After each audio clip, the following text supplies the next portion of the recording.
And hello guys, good afternoon. So welcome sa Video Card Repair.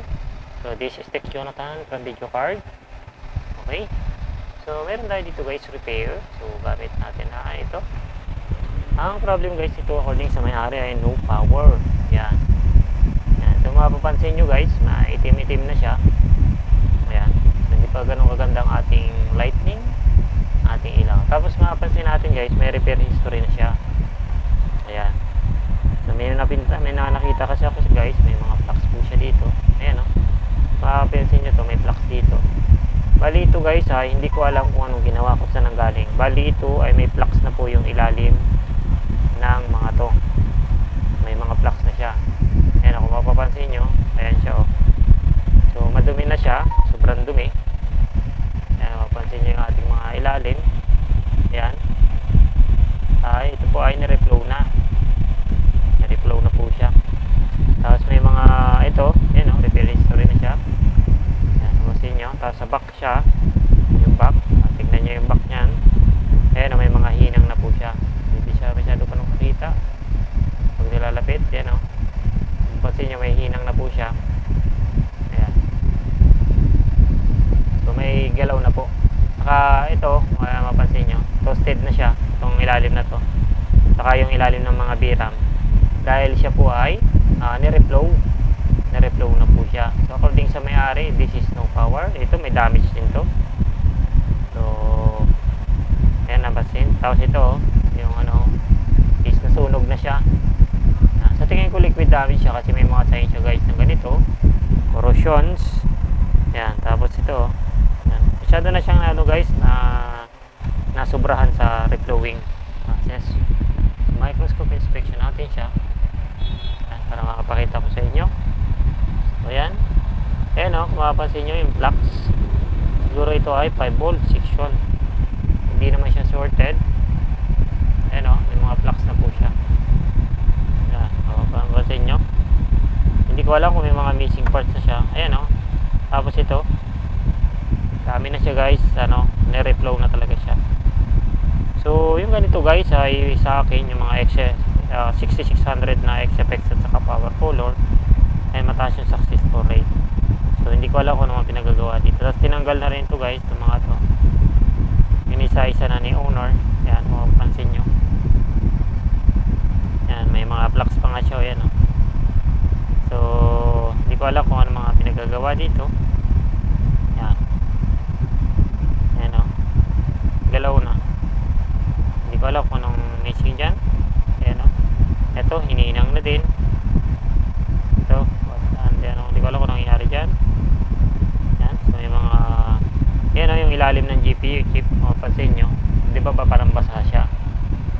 So reflowed na po kasi siya. Yung ganito, mahirap lang kasi guys. Ayan o, pansin nyo. Reflow na yung ilalim ng VRAM at GPU chip. Kung di sa may-ari, this is no power. Yan, napakahirap lang yan ganyan pag ginalaw na. Ayan o, toasted na po yung ilalim ng mga VRAM. Ayan, pansinin nyo. Naglabasan na yung mga flux. Ayan. Ayan o, umagos na yung flux. Tapos ito ay galaw na din. So may missing capacitor na din. Ayan, as you can see. Ayan o, yung ilalim ng GPU chip, ito po yun, ay hinalaw na po. So mapansinin natin. So ayan o. So yun lang, medyo mahirap. Ayan, sign ng liquid damage. Yung mga ganito kasi guys, nabubuhay ko pa eh. Huwag lang i-reflow. Kasi ang napakahirap ng AMD guys, napaka-sensitive. So ito baka na-reflow na ito. Wala naman to guys shorted. Pero according sa may-ari ay no power. So kung titesterin natin siya, sabihin ko talaga yung okay, magbabaser naman kasi pag shorted, ang shorted ay ganito, may buzzer. So kung titesterin natin yan, yung mga 12 volts rail yan, so 12 volts to guys, 12 volts. So may reading tayo 0.400. Sabihin ko na lang guys at kulang ating camera. Ito, so may reading naman tayo 12 volts din to. So 3.3 may reading. I think this is BDDCI VRAM or dito BDDCI or memory. Siguro memory to, mataas na reading. Mas taas. May reading tayo 0.100 plus. And this is 800 plus. So ibig sabihin PDDCI memory. Siguro ito ay 5 volts, kaya 0.400, and this is 0.9 volts, 0.200. Siyempre 12 volts to, so ay 120 siguro. So I don't know. So the rest naman ay B-core, tapos B-SOC yata to. So wala tayong shorted. Tapos galaw na rin to kanyang mga PWM na to. Yan. So reload na nga siya. So wala naman akong nakita problema sa shorted. According sa customer ay no power. So mayroon naman tayong reading dito sa mga pins na to. Ayan, may reading naman, goods reading. Wala din naman shorted dito sa ano. So this is the ground and this is positive line. So wala naman. So subukan natin siyang i-power on. Okay, so patayin natin yung fan.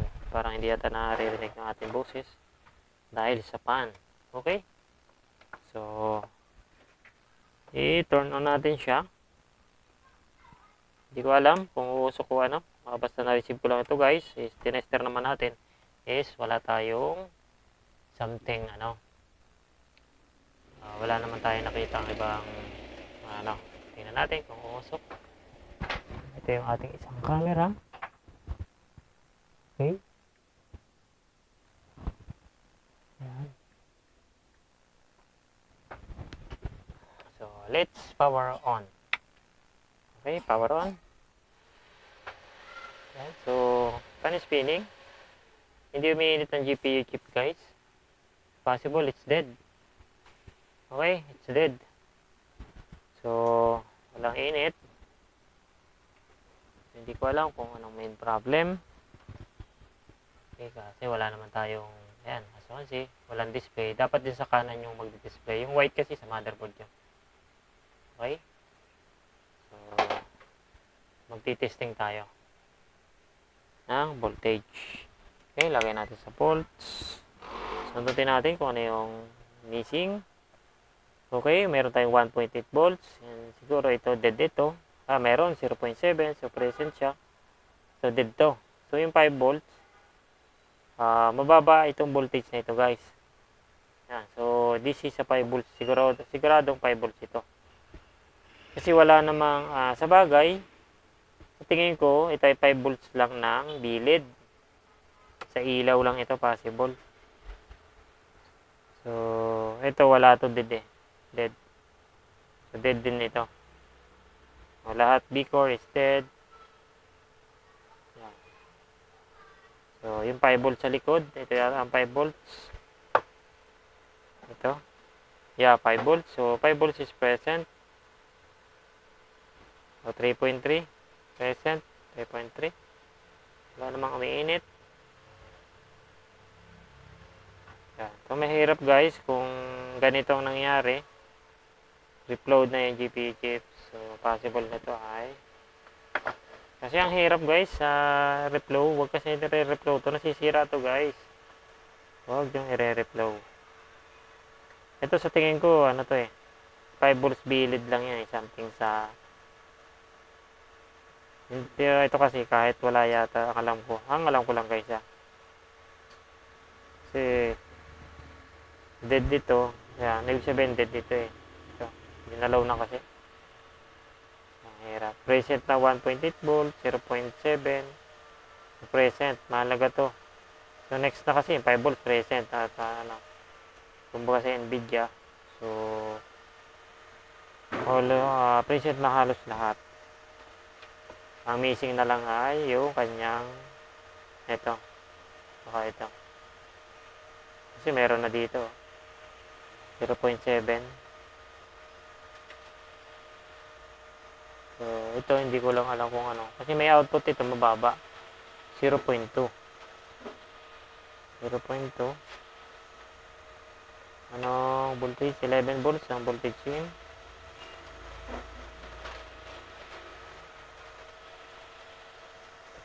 So, ating mga voltage.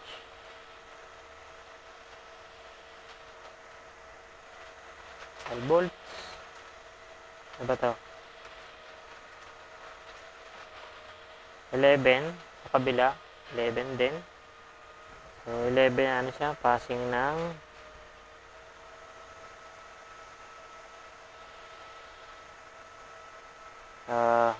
parang dead yata ang 5 volts. Siguro ito ay 5 volts. Ito isa na to. 5 volts siguro yan, guys. Yan. Tingin ko 5 volts ito.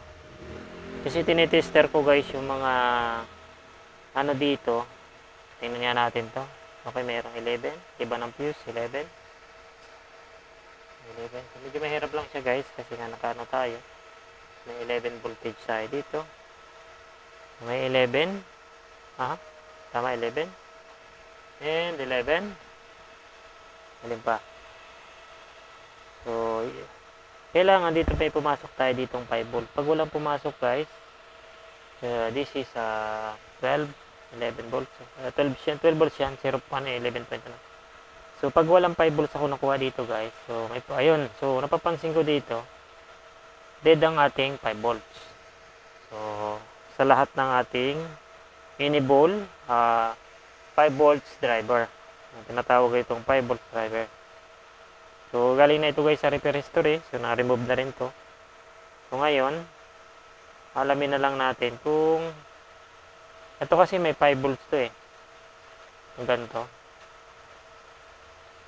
So, wala siyang pumapasok. Yeah.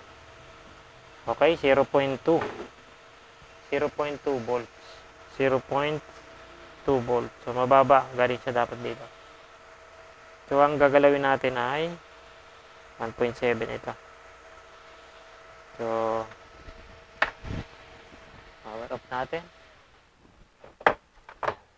So, sasamba pa ako ng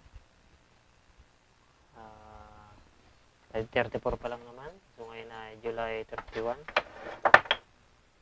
So, ang main target natin ay itong IC na to.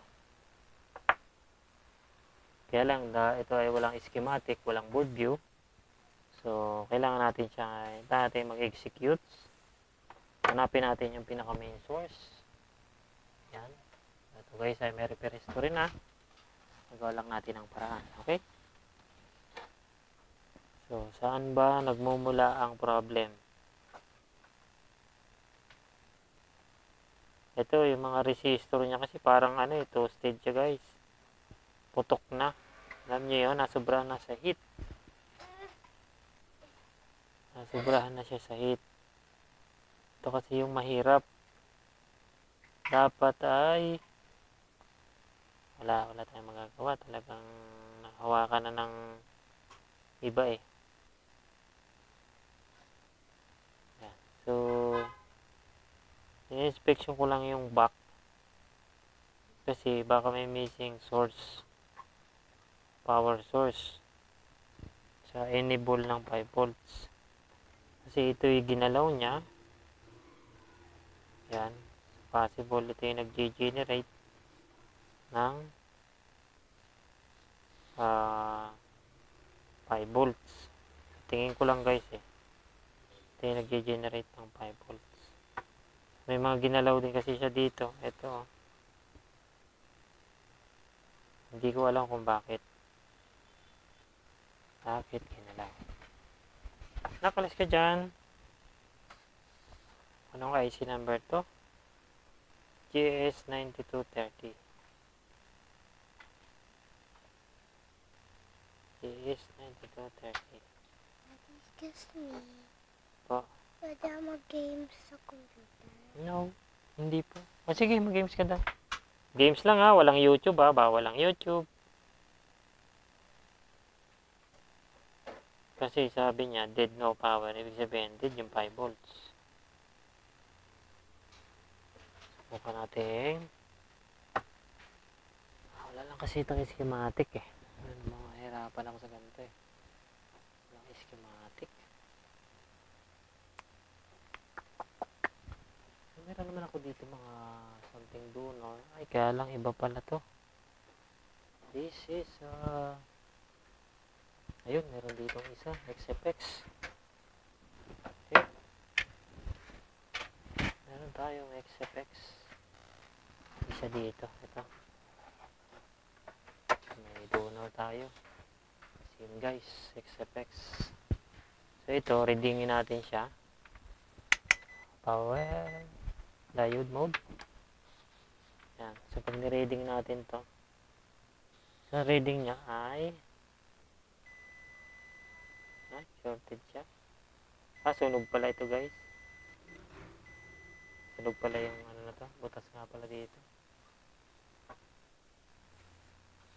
Ibig sabihin, baka sira din to. Hindi ko lang sigurado. So, kailangan natin siyang kuhanin.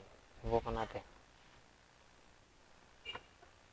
Ito. Ito yung pag-asa natin. Kuhanin natin to. Okay.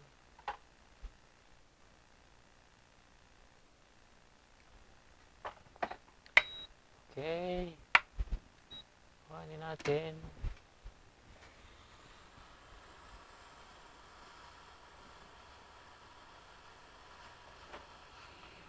So, ang error natin ay 500.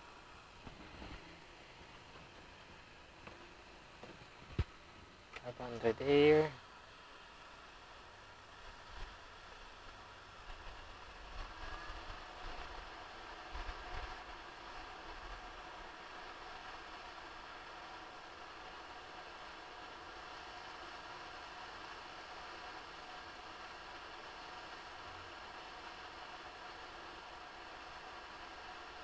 Hindi ko alam kung ito ay working pa.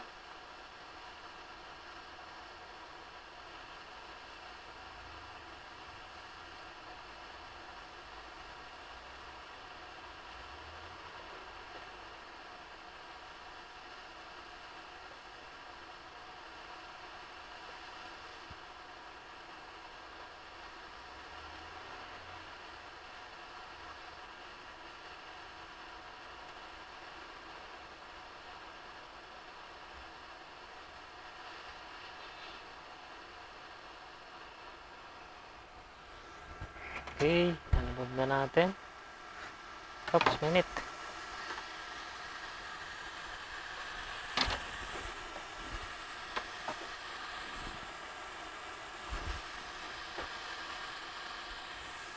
Huli natin to.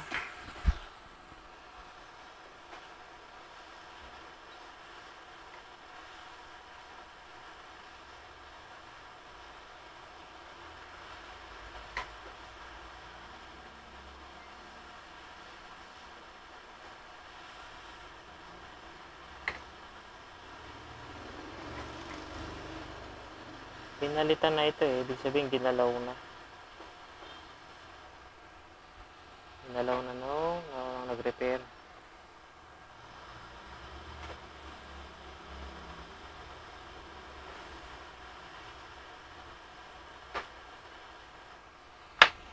Saka natin ang flux.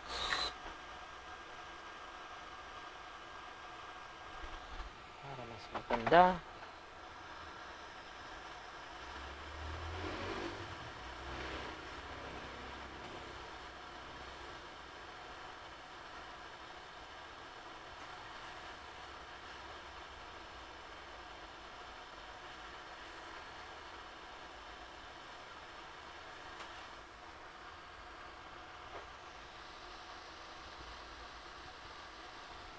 Okay.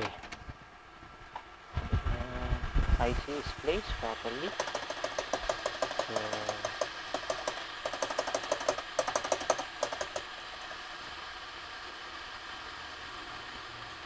hindi ko alam kung shorted ito guys.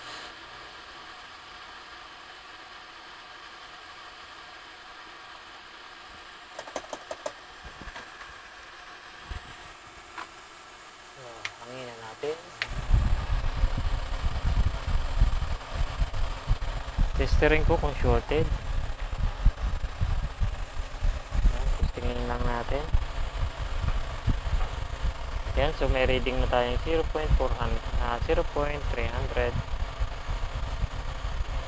So, tingnan natin ang pin 1. So, power good, 0.600.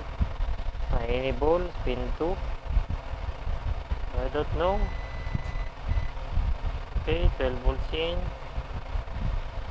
Okay naman.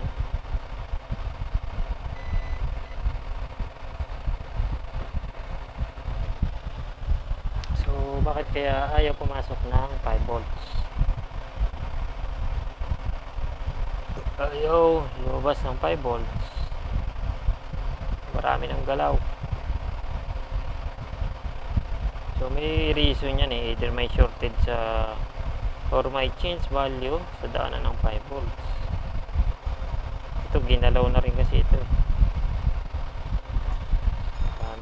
Dami na kasing galaw. Mali position ng IC. 20.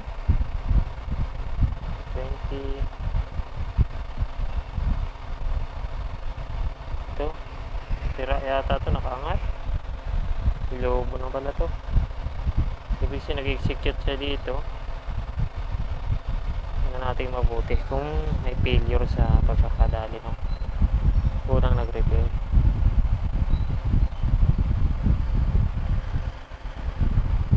Isa 5 volts siya.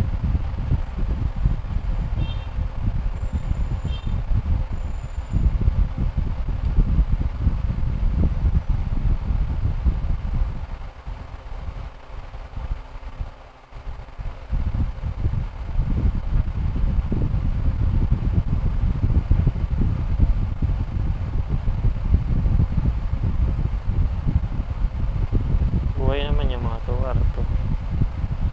1R0 buhay ito. Who knows? Who knows?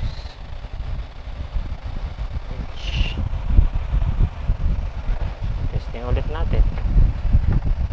Magkaalaman na kung bakit siya walang voltage. Okay. So, let's power on. Karon ba? Oh, uminit. Wow. Ayos, uminit. Uminit ang chip. Ang dami ng pinagdaanan. Isa lang ang solusyon. Ay, nako. Ang buhay nga naman, oh. Nasaan na tayo?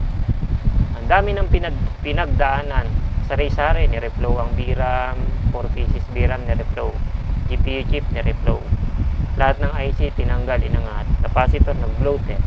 Lahat sa likod, capacitor, pinagtatanggal. Iisa lang ang problem pala. Ang problem lang ay 5 volts rail. Kaya siya ng power. So, sa bagay, hindi pa natin nakikita. Baka naman pag may display na ay baka may problema pa. So let's try. So, open natin ang display monitor. Kung magdi-display, yung may ilaw guys na nasa kanan, nag-display siya. Okay, power on. Nag-display yan, ay problem is solved. Automatic. Siyempre, BIOS is dead. Nireplace din kasi guys yung BIOS. Pero umiinit guys yung chip. Umiinit ang chip niya eh. Voltage testing natin. BDDCI present 0.6. Memory voltage 1.2 present. Ang kanyang V-core 0.7 volts. So present. Ang kanyang BDDCI present din. Walang display. Power off natin. Okay. Change ko lang ng display port. Ibang port naman. Display port. So try again. Power on. Sana mag-display. At pag nag-display, tapos ang laban. Wala. May numlock siya pero walang display. Okay. Kaya ulit natin. Complete ang voltage eh. Bagay, ni-replace kasi siya. Hindi ko lang alam kung may BIOS switch siya na tinanggal. Dapat matapos na. Sasamba pa kasi ako. Okay, let's power on again. Wala pa rin display. Yun! Buhay! Buhay! May display na! Oh no! Ay nako. Ang laki na talaga ng sablay ng gumawa nito. Sari-sari yung pinagagawa. Kapalitan lang ng IC na 5 volts. Kasi dead. Iba talaga pag may kulang sa experience. Kaya lang ano kasi nitong medyo masakit ay nire-flow na yung GPU chip, DRAM, ganyan. Yung mga MOSFET, lubo pa yung capacitor, pinagagawa. Yan, lubo din kasi ito guys, itong isa na to. Pero yan naman ay working pa naman yan. Yan, kahit pa ganyan kalubo. Hindi naman siya bloated guys eh. Oh, nagano na. Ilan yung minutes yung inano mo? 20. 20 mo din para ma-vibrate masyado. Huwag mo na lang ano yung ano. Ayan. So, ayan. As you can see naman guys, kitang-kita nyo sa pagre-repair natin na talagang ako yung nahirapan ka-check nito. Fully inspection natin. Ayan. So, nag-display siya guys dito sa isang display part. Dito wala. Pero ano yan guys, minsan kasi madumi lang kaya wala siyang display. So, antayin-tayin nyo lang yan. I-cleaning pa kasi. Kita nyo naman sa itsura pa lang eh. Napakarumi oh. Ayan. So, yung una kong video pala walang sound kasi ito may problema yung mic ko. Pinagahampas ko pa itong mic. So, ito wireless mic kasi natin ngayon para maganda mag-record. Ayan. So, ayun o. Saka mapansin nyo, nag-yellowish na siya kasi nga lahat itong MOSFET na ito pinagtatanggal. Kala siguro sira. May mga sira dyan. Kasi no power. Kaya magbumukas ng 5 volts. Kaya ito yung 5 volts na tinatawag na driver. Ang ibang term nito ay driver MOSFET kasi tawag nito. 5 volts driver MOSFET. Yung nagda-drive nito mga driver nito. Kasi may daanan to ng ano dito na sa pin niya nakalagay ay DRB. Yan, ibig sabihin ng driver. Okay, so kaya hindi siya nag-o-open ito. Dead itong mga to. Yan, ito, saka itong mga core. Kasi nga, dead ito. Baba na, 0.200 volts lang kanina. So, nag 5 volts na tayo na yan. Okay. So, yan guys. So, may display na tayo. I think the video card is good. So, hindi ko lang alam kasi nireplace din ng, ayan o, pansin nyo. Ginalaw na rin yung BIOS. Saka, medyo maano na to eh. Yellowish na kasi nga toasted na. Siguro sinalang to sa machine. Yan. Kasi kanina, nung pinabuksan ko dun sa technician ko, meron ako nakuha dito isang bilog na balls. Ibig sabihin ay yun nga, kinalaw na. Hindi ko alam kung saan galing yung balls na yun. May bilog dito kanina, tinanggal ko. Bilog siya na balls. Yan. So hindi natin, kasi may hinang dito eh. May nakuha pa ako doon. Yan. So yung mga hinang-hinang dito, mga capacitor, ayusin ko na lang siya. May donor naman tayo dito. Yan. So ito yung donor natin. So dalawang capacitor pala yung nandito. Kasi yung nandito ay isa na lang. Ibig sabihin, liquid damage kasi siya eh. So, papalitan na lang natin to capacitor na ito. Ito yun eh. Tapos, ayun. Yan. Ito yung palitan natin, dalawang capacitor dito. Tapos, ito, hindi nakapit yung capacitor na isa. So, meron naman dito. Same lang siya guys. Magkaiba lang siya ng laki. Ito isa kasi. Siguro 6600 tong isa. XFX kasi eh. Itong isa power cooler kasi na brand. Yan, na 6600. Yan, pero pares lang siya. Micron lang itong isa. Ito Micron kung nire-refer natin. Itong isa ay Samsung. Ito kasi butas kasi ito guys. Yan, nasunog. Yan. So, laki ng ano guys, ng pagkakaiba. Ayan, so ganun talaga. Driver IC lang ang hanap ng tan. So, ito lang. Yan, tapos tatlong pirasong capacitor, hindi capacitor. Yan. So yun lang guys ang ating update. So yun namang ano, mga minor na yon. So kahit hindi na natin yung videoan para dito magalumaba ang video natin. Kasi 30 minutes na rin itong video. Ang hirap na manood ng sobrang haba ng video. Nila. May display na ito guys. Ready na ito for ultrasonic cleaner and other cleaning process pa. So may stress test guys ito. Panoodin nyo na lang sa Facebook page na video card repair. So lagi guys may uploaded. So ang line number natin ay 3500. So number 3500. Panoodin nyo lang to guys. Nandun dito lagi. So ang date ngayon ay 7/31. So baka bukas siya may stress test. August 1. Ayan guys. So kasi minsan hindi ko na naiatat sa hulihan ng video kasi nga masyadong maraming ginagawa guys. Kaya pansin nyo, hindi ko na rin ini-edit yung mga video ko kasi nga ayun. So like Surin, kung kilala nyo si Surin, so yata siya, UK. Taga UK yata si Surin. Hindi ko alam, pero narinig ko sa vlog nila. Ang sinasabi niya kasi is yung yung pera nila is tawag dito? Anong pera ng British? Pound. Yun, pound kasi ang narinig ko. Ibig sabihin, UK kasi. Taga UK si Surin. Si Surin, may YouTube channel. Okay? Yan. Moran Electronics. Ganun siya pa nag-upload kasi ng mga video niya. Wala ding edit-edit. Upload lang. Ayan. So, yung sabi nga niya is, yun nga. Depende sa YouTube lover. Hindi naman lahat yung nag-i-edit. Lalo't pag mga walang time. Gaya ko kasi guys, nasa business kasi ako. So, marami akong inaasika. So, sobrang busy. Kaya po, hindi na ako oras makapag-edit. So, ayan. I-inspectionin ko pa naman ito guys, para maayos. Pero based naman sa inspection natin kanina, ay okay naman. May mga missing lang na nasabi ko na ayusin ko na lang. Siyempre, double checking ko pa rin yan. So, hindi na natin ito sa video. Okay? Ayan. So, hanggang dito na lang guys. This is Tech Jonathan from Video Card Repair, Taguig City. So, hanggang dito na lang. Thank you for watching. Bye for now.